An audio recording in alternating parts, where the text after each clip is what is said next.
Manipurna kanglei pak hai na mingong na ringai ariba matam gi wari da nongma nongmai jing numit ki ayuk yanda ngan bada kaubru singchang gi nongchup chingmai rom da kaunu lairem bina sinaula sing thiringai amasung singel lairang la hek lingai da khoyum kaubru na kaunu gi chenglo ning thibi ubada nungsi ithakna ningol kaunu gi nakta changsilaktuna nungsi wari saraki lairem bisu nungsi ithak hobana apam ithak hona nungai piroina na mitlu na pom thum khido kora waduda khoyum lairem bigi khujeng paloina nungsi parai thokna hairang setna khaina chamin nakhi lairang chinmin nakhi do nungsi leihun tamna rabada kaununa khoyum yengduna paumen na jaki khoyum mo aibu chanbiravani na aisu yazare hairang haijing suna pubirau samu angobu tongani layam mangda mai oijage hairang haijing suna pubiraktrabadi chingu gi napagi lairang oiba ngamjaroi haina kaununa paumen nakhi khoyum kobruna layam da paujen pautak lei korok thangje numita layam suna thunglare hairang haijing suna punaba khundin watanare matungi nongma koba korok nomaijing numita pun haijing waroiba amasung haija pot puduna luhongba haina layam na lepnare inungi tanglo athengbada kobruna lairemba mayangba loinana samu angobu tongduna amasung lairembi singna haijing phiruk puduna loibi singsangda kaunu leiba lamdam tamna laktuna kaunu gi sumang makhobung yoraktuna haijing pot phiruk sing malem thakta thar layam na haijing phiruk hangdoktuna yenglubada haikruga haininga yoramdre haiduna marjing loya lakpan singba layam punamak yamna saure kaunu lairembina khoyum kobru da yengna hairae khoyum loyumba naha nong lairang hekwai ngai gi chinguna khong khada hajing wat na purak lavadi khoyum gi leipun oiba ngamjaroi haijakhibani ngasi hajing wat lavani na haijakhiba yawana arepo oiba tare do kaunu gi yawa tabada kobru ikai nungsiya na duna lairembi yengduna yawa singoiki loibi singnai ningthiba chingmai mata phabada singel lairang laithek tamlingai da nuja khujeng pamoina khiba korau nong aduda nungsi parai thoktuna hairang laihun tamkhiba adu namom ama salani namom adugi koloidi laisna haina ming tholle khoyum gi yawa tabada layam do asau maiwai na duna hairakki khoyum nangna ngammi haiduna laihun tamkhrabada layam akhoibu kaunu makai da kari gi lairang haijing puhan mano layam na sauduna kaunu da muk sari son na saiki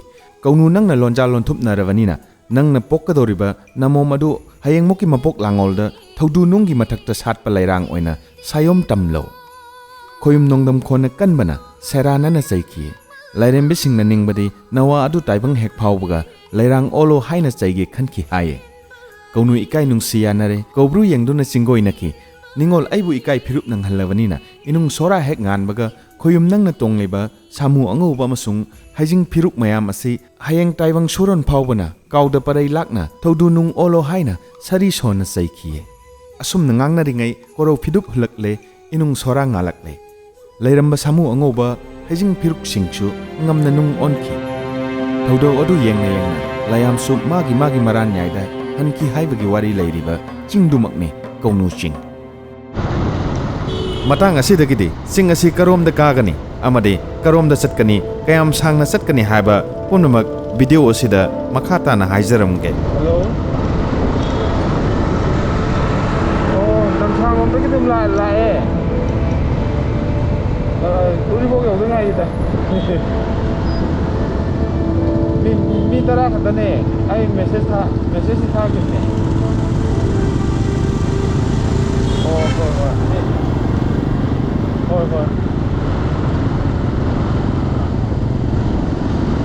Hoi hoi.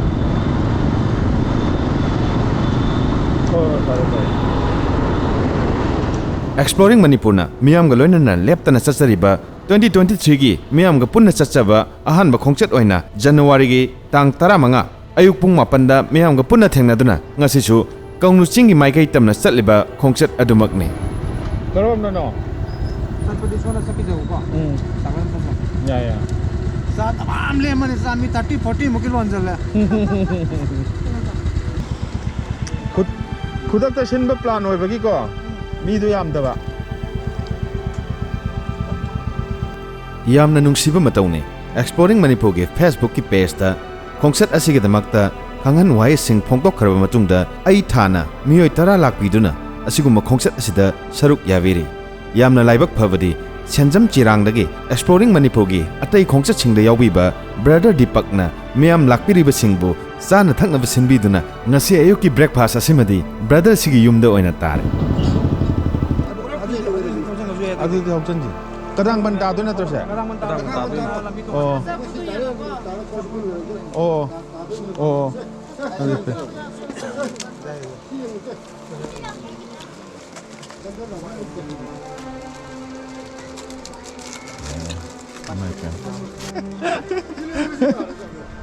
Jadi ibadah itu kan. Punga ma muka dora. Kosa kudu lagi kong jadi kita apa? Kosa kudu lagi muk thawat kita ni. Aku punya apa? Punga ma muka dora. Mama muk kisang dia. Adu ni pam jadi punga ni ohum jang pam. Adu ni no. Ai makhong daga tak long kha ma ga yau ra sin. Adu ni pam da wai. Ka sarang sa pala fayo.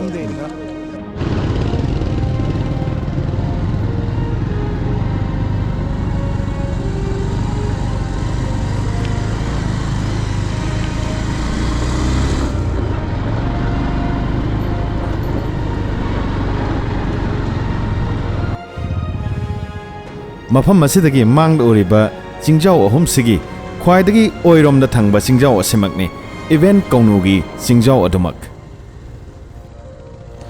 lambida gari thauna miyoi amana hektamak chatpa amasung mafam asi yausanba yanaba lambi haijarabada phaidinga dagi laimakhong tana changkhriba lambida laklaga konsaram phauduna konsa khul phauba lakpiraga konsa khulgi manipugi miyamna picnic tokpham adugi Turen adu lanthok piraga angam basingda black topping tawdriba lambi aduda 1 kilometers muk thaugatlaga event Kounu gi sing kapham adu thengna vigani mafam adudagi nongsup maikaida singlomda changkhiba lambi da changlaga ugi thong ama thengna vigani madumaktadagi sing adu kaba haure haiba yare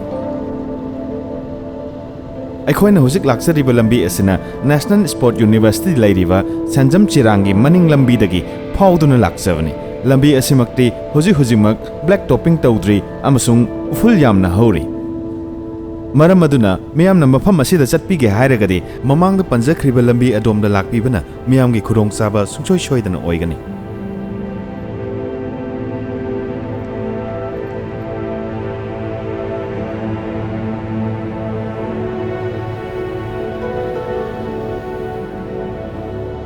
Huzik thawriba lambi asimakti laimakhongdagi konsa khul takhriba lambi black topping tawduna nana semlaba lambi adumakni konsa khul phawbadi black topping asi nana tawe aduga konsa khuldagi event Kounu gi ching kapham lomda changkhriba lambi idudi black topping tawdana hujiksu semdana leiri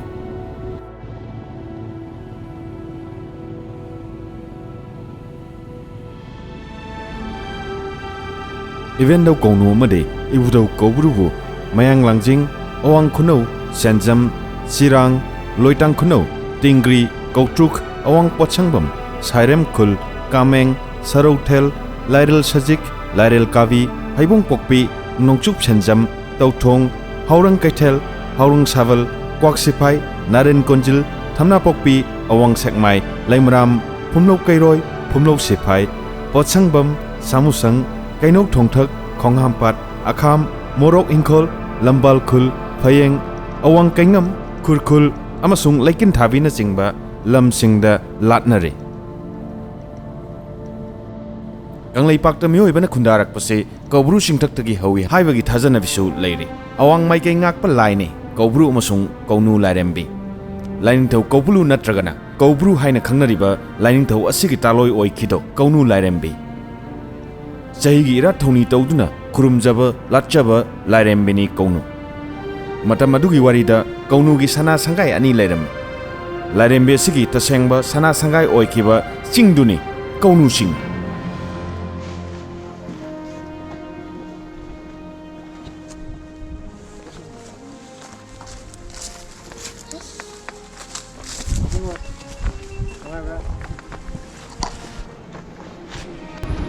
Mangdo chariba mafam asimakne Manipugi miyamna yamna pamnaba picnic tokpham ama wariba konsa khul hainabadumak mafam asigi tureal asimak lanthoklaga mangda chatkriba black topping tawdriba lambi asimaktada makhatana kilometers amamuk phadana changsinba mathau tari section bigadabadi miyamna satpiba matamda mafam asimakki lambi ase yamnamak ngamba lambi ni black topping tawdaba amasung angamba singai oibanina khara section ningai oire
lambi po sare ho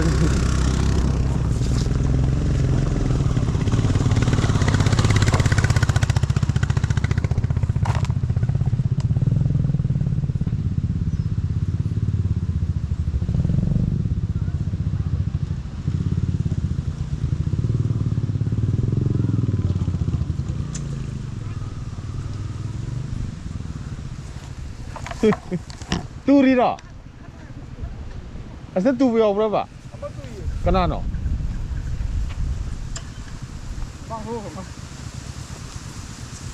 angam ada dik payai ka ase thoudok bai to ati sida asa hidu khong talan thudda la ne smati se khong talan ne phani mai hai kambal de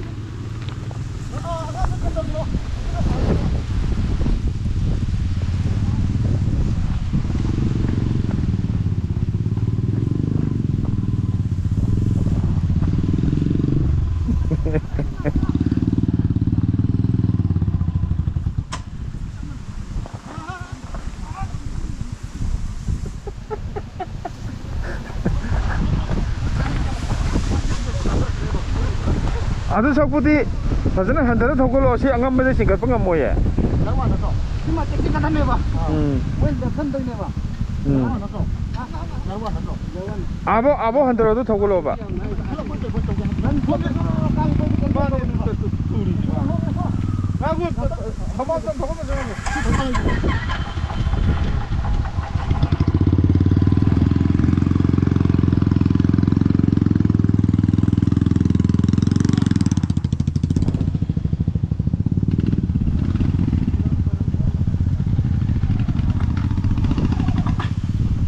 याद रहा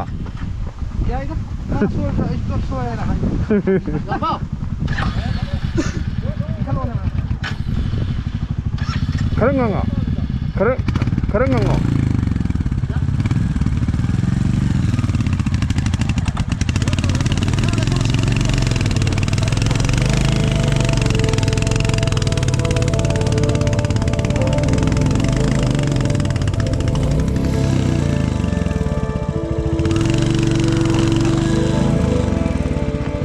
Maning na pa, maning.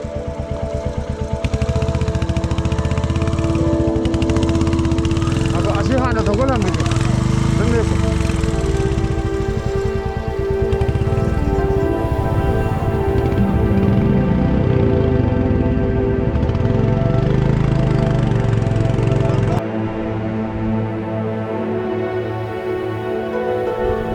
Waterfall ni yam na yun. Jadi konsapul di manung do. 좀 장선하가 와터폴 엄레디 망다 우리바 ammasing kadoba je yana galubne do yam lap le mesidi tamna uri photo ka pase tain hojik chume simak Kounu Ching kabam lambi mo isoje nangi kai je kitang sumai dum yung jelak ham jelon 나오리 힘내도 보고 되는 거야. 이사누빠 나사기 람비도 라리고 호직디 좀매 나는 마나 싱가포르에니 이사누빠 싱가가 람비 싱가포르에니 마빠나 람비도 소나간다 좀매나 마타카 칼로레 아두가 마사누빠나 라리 바바 람비 라리 바바 람비 라리 호직디 좀매 호직 아나가 라인이 해줘. aduga sigi singjimak adum konsa khulde pulap ta salak pai sing oramani sisu mayamgi picnic tawbam amade dum oibe yari 중간이 몇 상에 하고. sang ni masi singja 리미트 다 아니. arai boy de chang ni wa su warakani kai de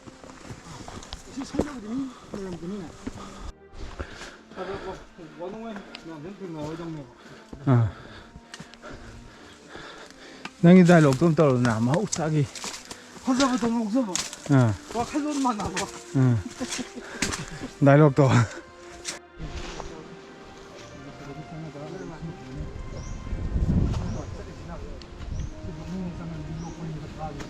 Except wild animal, they are God's gift. Woodstock Adventure Club and Liklai Maru Kongul Liba Samu Angouba. Thabiramba. Tarak po ni mathak tagi. Tarak po ngak to oiduni. Koi ban chat ga dong dong tara lo le na. Hai di. Aji Koi pa mi joji ko. Sigi nung tak pi lambian ji ti raga. Matak yung na sakat ki basin. Leis di lambian Angouba pariang leis. Man tarak po ni ba. To thak long karaga mafam sidagi khangu urakpa ima Kounu gi chingmai de ma khangu urakpa phanto leibudo masidagi photo da video da yeng kan da yam pikli to manui wani adu matha sida ka khala yeng badadi phasana sa yo bu su ngai nai normal mi amana pung ama dagi na ama makai bawba tapna ka ba kanda mathak simak adum yo ba ya bagi kudong sa ba ma lei ado khoi di am pathai da na mi adum ka ba mi na di dum ka gi ne ba pung ama da ka gi ne ba Hi yau tin na. Adna mai ban pang ho. sa ya ba Sa biji bradan test of bitar. to sidra kan da khoi sa rakke Adu giti. Mathang lak duin to. video yang bi bisil naw na masimak sa ba ya da bra khangbi ba yaw bra masi kari pambino habdo video yang bi bisil naw na khangadi haibira u 숨숨 ya marang kai kai na hori ba sa ba ya boy tar de khoi na tap he ga sa ge to energy happy ka hai. ah Bertang tang sabi ke harong tang jing pikira. ai laboratory oidri chalo Ano han ka kan si kono sige mong apa ko khali je. Left right ta sumana apa ko mo wing na mo yorom meba sunakan yorom meba. Apke tu yaw gi. nan da gi ba Left right tongan na. Mo yorom ne. Tien kai jai na. Si yo sige maning ge. so ra kan nan Sa tu mo do. nang sir kukan je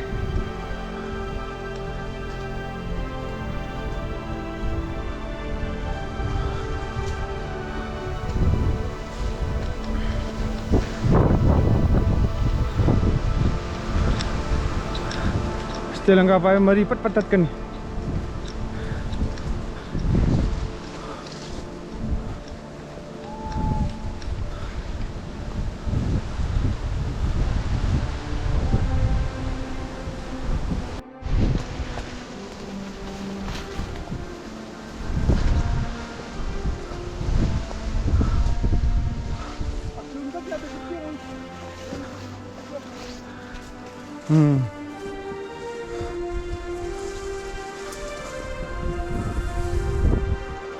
Ngâm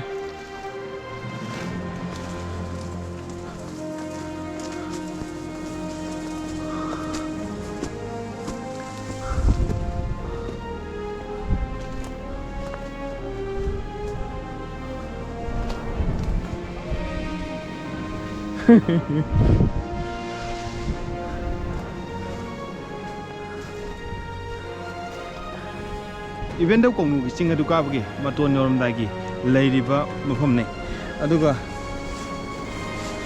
नुक्सित से पाइंगै शिले अदुगा इंबा याम कन्ना शिले नुक्सित से अदुनबु नोंगसे वंग वंग वंग पाइ direct you're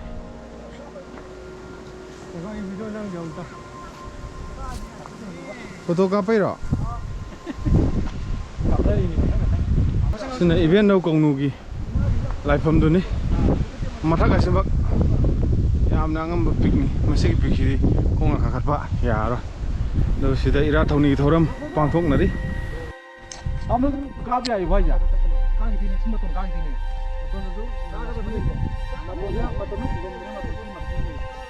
सिमतोन काबम नै भाइ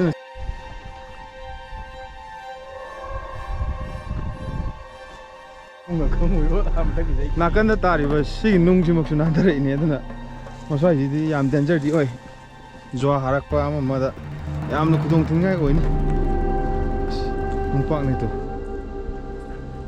सोना कंदगी असिगी सुमाइन हचन बेजिदगी नांथरकपा माले मसिमा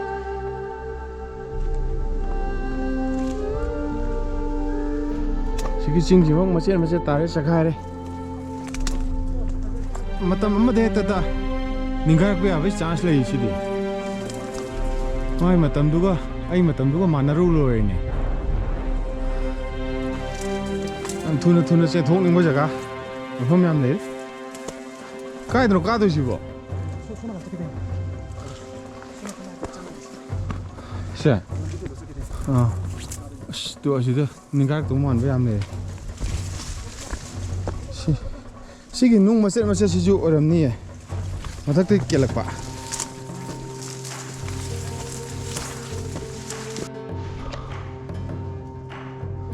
yam phazaba to sigo sinan dra pe man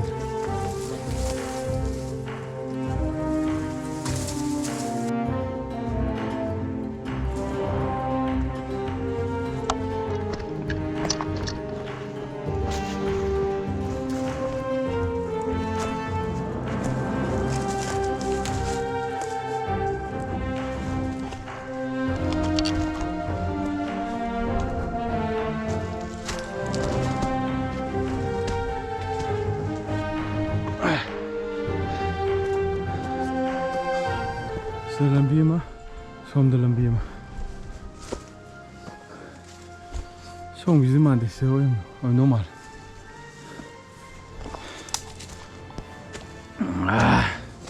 ya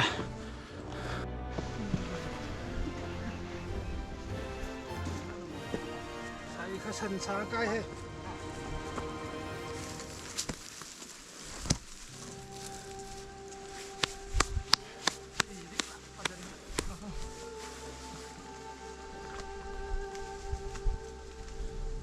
Dari chalina sawe la sang chara mai tin la kaino sa pai tho tarak ko mal nungsit kan man majida yore ma ton du yore nakan yet oi 360 views da yeng we ara news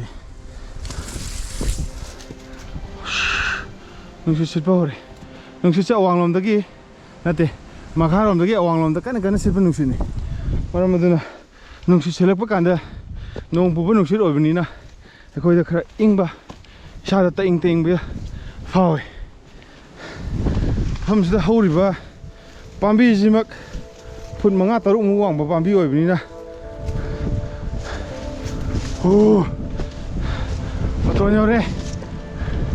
maton yore Kounu Peak Kounu Ching maton yore asida Wendo Kounu gi la sang ju lei maka ta pas da ching hawang lei yeram lei chana kan pick som da kan hana ka khalaga yeng jegi uchar ke myam gi da makta exploring manipur na ching da Kounu gi pick mathak ta karaga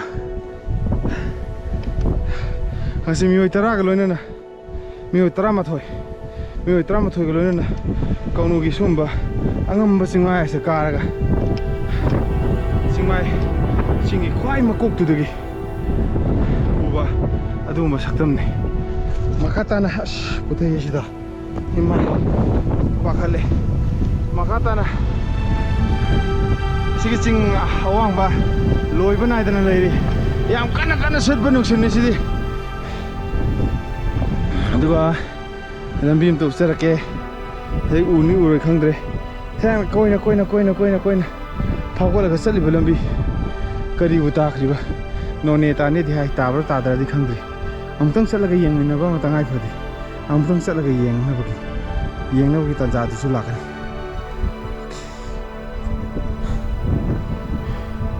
this is Kounu Peak 요리함 타요 끝남 들라오 비 sian gini ko nung si sam kali